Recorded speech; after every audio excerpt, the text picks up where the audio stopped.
Welcome to concept academy. बच्चों, आज हम class 12 physics unit 1 electrostatic start कर रहे हैं। तो बच्चों, इलेक्ट्रोस्टैटिक को स्टार्ट करते हैं। इलेक्ट्रोस्टैटिक्स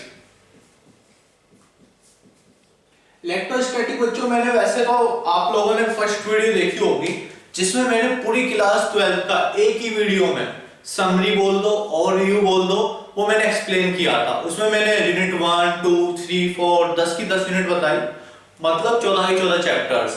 तो वहां पे तो हम लोगों ने वो देखा ही था। आज हम लोग इलेक्ट्रोस्टैटिक को परफेक्टली स्टार्ट कर रहे हैं। तो इलेक्ट्रोस्टैटिक का मतलब बच्चों, इलेक्ट्रोस्टैटिक का क्या मतलब है? इलेक्ट्रोस्टैटिक का मतलब है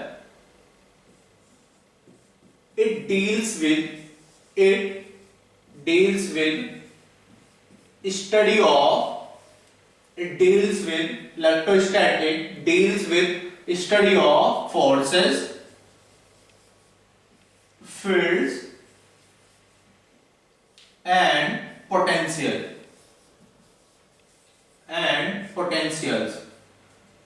तो बच्चों, इलेक्ट्रोस्टैटिक क्या है? इलेक्ट्रोस्टैटिक क्या है? Study of forces, field and potential arising from static charge, आप लोगों को पता होना चाहिए बच्चों, इलेक्ट्रो का मतलब और स्टैटिक का क्या मतलब। स्टैटिक मतलब जो रुका हुआ है, और इलेक्ट्रो मतलब इलेक्ट्रिसिटी का बेसिक, और इलेक्ट्रिसिटी का बेसिक होगा चार्ज। बच्चों, दैट मीन्स हमें समझ में आ गया कि जब भी आप स्टडी करोगे कुछ इफेक्ट्स को, कुछ फिनोमिना को, वो कौन से इफेक्ट और फिनोमिना होंगे? वो इफेक्ट और फिनोमिना होंगे जो स्टैटिक चार्ज की वजह से आए। तो यही डेफिनेशन है, electrostatic deals with study of forces, field and potential arising from static charge. ये कौन सा फोर्स है? Electric force. ये कौन सी फील्ड है? Electric field. ये कौन सा पोटेंशियल है? Electric potential.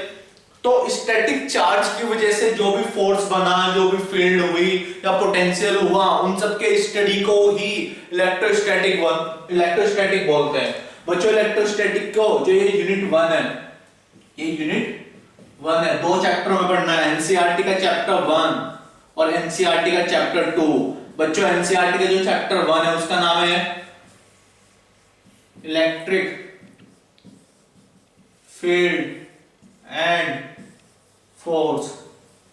चैप्टर 1 का नाम है electric field and force,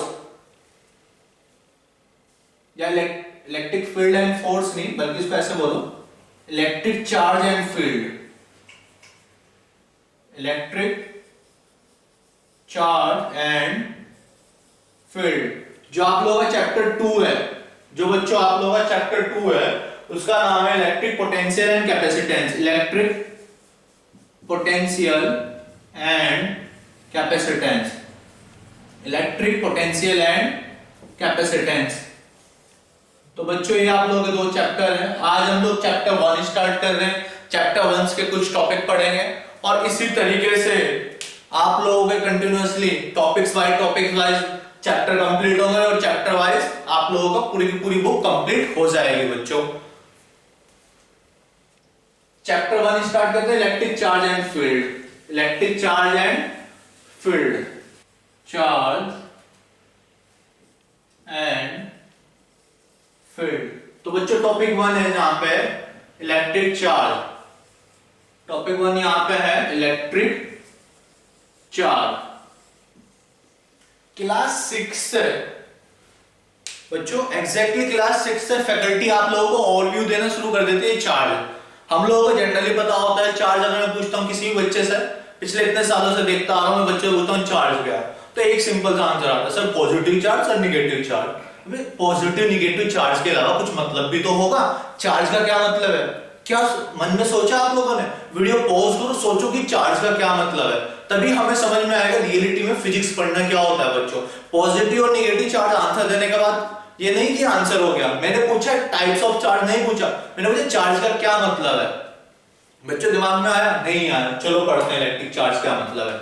charge का मतलब बच्चों, चार्ज, पहली चीज, चार्ज एक प्रॉपर्टी है। क्या है? चार्ज एक प्रॉपर्टी। कैसी प्रॉपर्टी? एक प्रॉपर्टी है जिसकी वजह से ये सिमिलर चार्ज को सिमिलर चार्ज को रिपेल करती है और अपोजिट चार्ज को अट्रैक्ट करती है। तो अगर चार्ज आप लोगों से कोई पूछे तो क्या बोलोगे? चार्ज क्या है? प्रॉपर्टी। चार्ज क्या है? प्रॉपर्टी। कैसी प्रॉपर्टी? जिसकी वजह से ये सिमिलर चार्ज को क्या करेगी?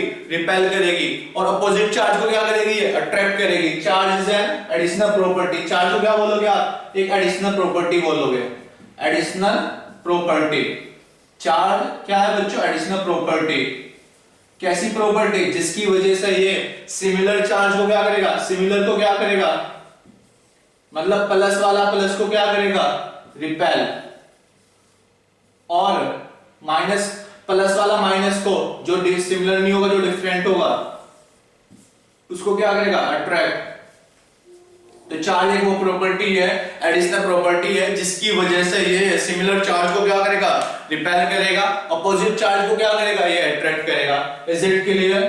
थोड़ा सा बच्चों हाई लेवल पे आते हैं। हाई लेवल इन मेरा सेंस यहाँ पे क्लास 12 से है। हाई लेवल का मतलब ये नहीं कि मैं आप लोगों को बीएससी, एमएससी या फिर बीटेक, एमटेक का बताना चाह रहा हूँ। मेरा मतलब 12th लेवल से। तो छठी 7वीं क्लास का बच्चा बता देगा, क्लास 6 7 का। इलेक्ट्रिक चार्ज को देखते हैं बच्चों प्रॉपर्ली। अच्छा, यहां से क्लियर हो गया एक चीज कि चार्ज कोई ऑब्जेक्ट नहीं है कि मैंने अपने हाथ में उठाया उस ऑब्जेक्ट को, मैं कह रहा हूं मेरे पास 5 किलो चार्ज है। बच्चों क्या मतलब ही नहीं बैठता। चार्ज की यूनिट तो कूलम होती है पहली चीज। फिर तो जो चार्ज है ना, चार्ज क्या है बच्चों? चार्ज एक तरीके से प्रॉपर्टी है। लाइक मैं बोलूं कि मुझे प्यास लग गई है, तो प्यास क्या है? क्या मैं प्यास दिखा सकता हूं? मेरे हाथ में इतनी सारी प्यास रखी है, मुझे पानी से प्यास बुझानी है? नहीं ना। तो सेम ऐसे ही चार्ज भी प्रॉपर्टी है किसी ऑब्जेक्ट के। जैसे पानी से प्यास बुझता है, तो पानी क्या हुआ? ऑब्जेक्ट, और प्यास उससे बुझ रही है। तो बच्चों एक क्लियर हुआ। डेफिनेशन देखते हैं प्रॉपर्ली।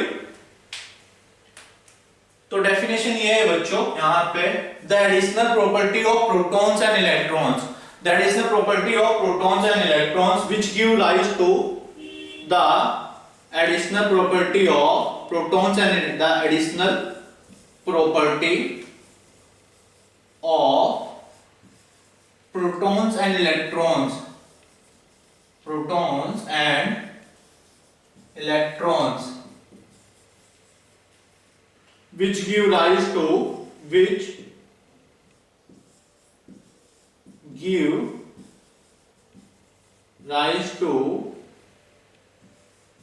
force between them। कैसा फोर्स? Electric force. तो बच्चों चार्ज क्या हुआ? Additional property of protons and electrons which give rise to force between them. कितना फोर्स हुआ, कितना उसका मैग्नीट्यूड है, क्या उसकी डायरेक्शन है बच्चों, वो आगे डिस्कस करेंगे। फिलहाल हमें क्लियर हो गया कि कुछ चार्ज प्रोटॉन्स और इलेक्ट्रॉन्स की वो एडिशनल प्रॉपर्टी होगी जिसकी वजह से इलेक्ट्रिक फोर्स ये क्रिएट कर रहा है। बच्चों आप लोगों को पता होना चाहिए, क्लास 11 में हम लोगों ने समझा था कि फोर्स की वजह से ही मोशन होती है। अट्रैक्ट कर रहा है, रिपेल कर रहा है। अट्रैक्ट करना और रिपेल करना क्या मोशन में तो लाना है? अट्रैक्ट करना मोशन में आया किसी और दूसरे ऑब्जेक्ट को और उसके पास खींच लिया। रिपेल मतलब फिर से मोशन की और उसको दूर भेज दिया। तो फोर्स तो चाहिए ही चाहिए, यू नो वेरी वेल, बचपन से पढ़ते आ रहे हैं। फोर्स द पुश और पुल, किसी चीज को खींचना, धकेलना और अपने पास लाना, वही फोर्स है। क्लियर बच्चों? तो ये हमें समझ में आया। Now we will discuss fundamental charge. Fundamental charge नाम से पता लग गया बच्चों। फंडामेंटल चार्ज नाम से पता लग गया, वो बिल्कुल बेसिक चार्ज, जिससे छोटा कुछ हो ही नहीं सकता। बहुत इंपॉर्टेंट टर्म है ये, आगे बताऊंगा जब प्रॉपर्टीज हम लोग पढ़ेंगे डिटेल में। फिलहाल हमें वैल्यू याद रखनी है। फंडामेंटल मतलब बेसिक, और इसकी वैल्यू होती है 1.6 into 10 to the power -19 coulomb या कूलाम, जो चाहे आप बोलो।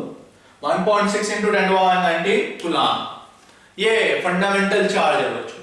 अच्छा, फंडामेंटल थोड़ा सा बता देता हूं, फिर इन फ्यूचर नेक्स्ट वीडियो में या फिर इसी वीडियो में टॉपिक हुआ तो कर लेंगे उसको। फंडामेंटल का मतलब बच्चों बिल्कुल बेसिक चीज। घर का एग्जांपल लेके देखते हैं। एक्चुअली में ना फिजिक्स तब आती है जब हम लोग किसी चीज को प्रैक्टिकली रियलाइज कर पाए, अपने माइंड में एक इमेज बना पाए, तभी तो प्रॉपर हो पाता है वो। तो बच्चों घर का एग्जांपल लेते हैं। घर के लिए सबसे बेसिक क्या होगा? एक घर के लिए, होम के लिए सबसे बेसिक मेरे अकॉर्डिंग तो एक कमरा है, भाई जब 3-4 अलग अलग कमरे मिलके बनेंगे तो घर बनेगा। उस कमरे के लिए बेसिक क्या है, दीवार, वॉल्स। जब वो 3-4 वॉल्स एक एरिया को कवर करेगी तब कमरा बनता है, रूम बनता है। उस वॉल के लिए सबसे बेसिक क्या है, ब्रिक्स, ईंट। तो बच्चों उस ईंट से मिलके वो दीवार बनी, दीवार से मिलके कमरा बना, कमरे से मिलके घर बना। तो फंडामेंटल क्या हुआ, ब्रिक। अब बच्चों यहाँ पे ब्रिक को इस तरीके से आप लोग एज्यूम करना है कि उस ब्रिक को हम लोग और छोटे पार्ट्स में नहीं डिवाइड कर सकते, तोड़ नहीं सकते। सबसे छोटा तभी होगा, ऐसा नहीं आप लोग मान के चलो कि नहीं मैंने तो ईंट को भी तोड़ दिया, उससे भी छोटा होगा। तो ईंट हम लोग एक परफेक्ट ऑब्जेक्ट मान के चल रहे हैं, उससे वॉल बनी, वॉल से कमरा, कमरे से घर।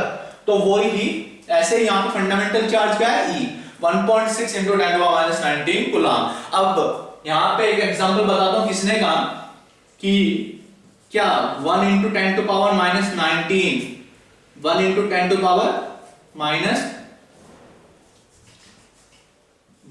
10⁻19 कूलम, क्या ये चार्ज हो सकता है क्या? बच्चों वीडियो को पॉज करो, सोचो ये चार्ज हो सकता है या नहीं हो सकता है। अभी जस्ट 1 से 2 मिनट पहले मैंने समझाया कि फंडामेंटल चार्ज है 1.6 × 10⁻19 कूलम, मतलब इससे छोटा कुछ हो ही नहीं सकता। अब आप लोग देखो 1.6 से छोटा मैटर है ना 1.1, दैट मींस ये फंडामेंटल चार्ज से छोटा हो गया, और फंडामेंटल चार्ज से कोई भी चीज छोटी नहीं हो सकती। इसका मतलब 1 × 10⁻19 कूलम ये चार्ज नहीं है।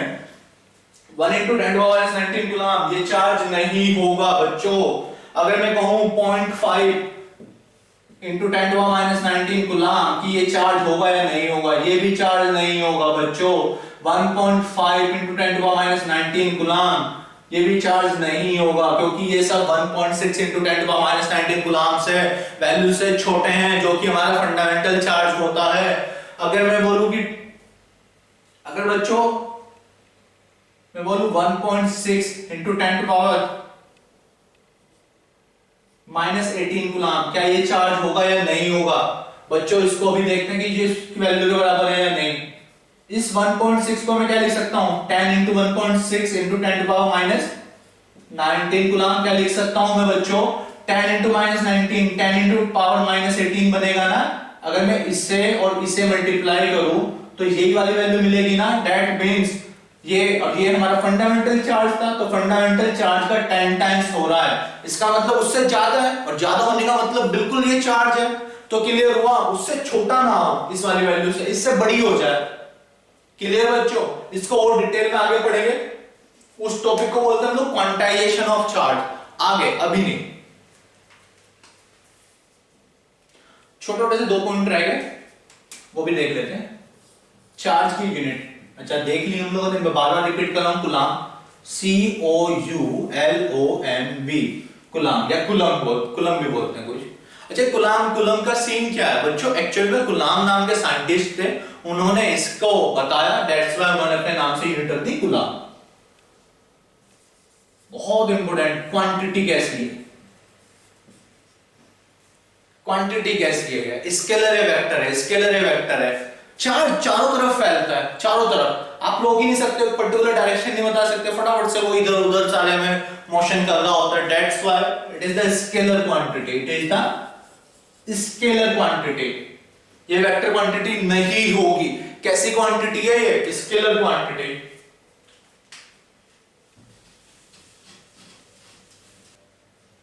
नाउ बच्चों अभी डिस्कस करते हैं इलेक्ट्रिकली न्यूट्रल। बच्चों न्यूट्रल का मतलब जो भी कोई भी ऑब्जेक्ट होगा, ऑब्जेक्ट देखते हैं, मेरे पास मार्कर है, ऑब्जेक्ट है, मेरी शर्ट, ये बोर्ड, ये स्टैंड, ये कैमरा, और मैं खुद, हम सब क्या है, मैटर मतलब everything which occupies some space and having some mass, everything is known as matter। तो सब कुछ ही मैटर है। जनरली सारे के सारे मैटर क्या होते हैं, न्यूट्रल। तो सारे के सारे मैटर क्या होते हैं, न्यूट्रल। दैट मींस उन सब में एक चीज कॉमन है, क्या है वो, number of protons is equal to number of electrons. Number of protons is equal to number of electrons, यानी कि न्यूट्रल हमें पता है परेशान नहीं करता बच्चों। दैट मींस कंफ्यूजन हो गई कि फिर करंट कब आएगा। न्यूट्रल मतलब एक वायर है, कॉपर का वायर है, कि सर कॉपर का वायर तो उसमें करंट फ्लो होता है, वो न्यूट्रल कैसे हो गया? आपने तो सब कुछ न्यूट्रल बोला, मैंने सब कुछ अभी मैटर में न्यूट्रल बोला ना। तो कॉपर के वायर के लिए बच्चों जब उसको वोल्टेज सप्लाई दी जाती है तब उसके अंदर करंट फ्लो होता है, बट सप्लाई से पहले वो भी न्यूट्रल होता है। सप्लाई देने के बाद क्या चेंज आया, क्यों चेंज आया, वो सब हम लोग धीरे धीरे करके डिस्कस करेंगे। तो अभी फिलहाल हमें इलेक्ट्रिकली न्यूट्रल समझ में आया, number of protons is equal to number of electrons. ना पॉजिटिव और नेगेटिव चार्ज, पॉजिटिव और नेगेटिव चार्ज। पॉजिटिव और नेगेटिव चार्ज का क्या मतलब है बच्चों? पॉजिटिव चार्ज के केस में हम लोग बोलते हैं number of electrons is less, number of electrons is less. और नेगेटिव चार्ज हम लोग बोलते हैं, अच्छा एक सेकेंड पहले और देखते हैं इसमें थोड़ा सा, number of electron is less, और क्या समझ में आ रहा है कि number of proton is more, number of proton is more. अच्छा बच्चों, अगर इसको एक परफेक्ट तरीके से देखा जाए, क्या कभी ऐसा हो सकता है कि आप लोग बाजार से 50-60 प्रोटॉन खरीद के लाए और किसी ऑब्जेक्ट को दे दिए, कहा तेरे पास प्रोटॉन ज्यादा हो गए तो तू पॉजिटिव बन जा? Is it possible? बच्चों बचपन से हम सीखते आ रहे हैं, बचपन से, कि कोई भी ऑब्जेक्ट होगा तो किससे मिलकर बना है वो? Atom, molecules.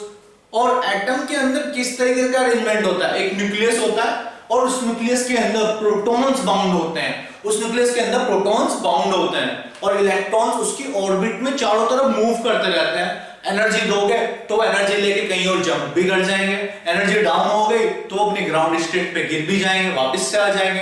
दैट मींस जो भी छेड़छाड़ होती है वो किसके साथ होती है? इलेक्ट्रॉन्स के साथ। तो अगर आप लोगों से कोई पूछे पॉजिटिव चार्ज क्या होगा तो आप लोग ये आंसर दोगे, that is the perfect answer, number of electrons is less, number of electrons is less. अगर आप लोग उसके अपोजिट बोलोगे कि number of proton is more, हालांकि सही है वो, पर एक परफेक्ट जो आंसर होगा वो उसका क्या होगा? Number of electron is less, क्योंकि जब इलेक्ट्रॉन लेस हुए, वो चले गए, तभी जाके पॉजिटिव चार्ज हुआ, क्योंकि वहां पे प्रोटॉन क्या हो गए? बैलेंस था वो, तो प्रोटॉन क्या होंगे? ज्यादा हो जाएंगे।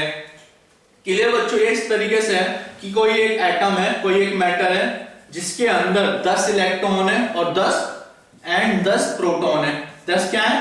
प्रोटॉन। तो बच्चों 10 इलेक्ट्रॉन और प्रोटॉन का क्या मतलब है कि वहां से क्या प्रोटॉन चले जाएंगे या प्रोटॉन में जबरदस्ती डाल दूंगा उसके अंदर कि 20 प्रोटॉन होंगे? नहीं, यहाँ पे मतलब है कि इलेक्ट्रॉन यहां से चले गए और 4 और 5, एक एग्जांपल के तौर पे 4 और 5 इलेक्ट्रॉन रह गए और 10 प्रोटॉन हो गए। दैट मींस आप लोगों ने बोला प्रोटॉन ज्यादा है, जबकि सच्चाई क्या थी कि यहाँ पे इलेक्ट्रॉन कम है, ना कि प्रोटॉन ज्यादा नहीं है।